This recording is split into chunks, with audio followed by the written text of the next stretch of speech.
কালকে ভাইফোঁটার দিন মা আমার আর দাদার জন্য একটা দিদির হোম ডেলিভারি থেকে খাবার আনিয়েছিল। খাবারে ছিল ফ্রাইড রাইস, চিলি চিকেন। আমি তো চিকেন খাই না, কিন্তু চিলি চিকেনের গ্রেভিটা খেতে আমার দারুণ লাগে।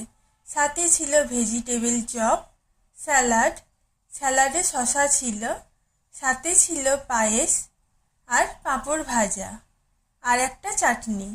চাটনিটা আমড়ার পাল্প দিয়ে টক মিষ্টি বেশ সুন্দর বানানো হয়েছিল। জেলির মতো টেক্সচারটা ছিল আর সাথে ছিল রসগোল্লা। খেতে খুবই ভালো ছিল। আর পায়েস ছিল সাথে।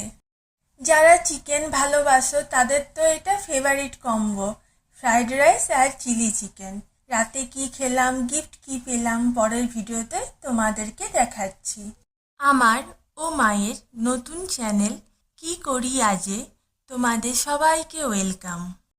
যদি তোমাদের এই ভিডিওটা ভালো লেগে থাকে তাহলে অবশ্যই সাবস্ক্রাইব এবং লাইক করে আমার ছোট্ট চ্যানেলটাকে গ্রো করতে সাহায্য করো। আজকে দুপুরের খাবার তোমাদের কেমন লাগলো অবশ্যই জানিও। Thank you for watching.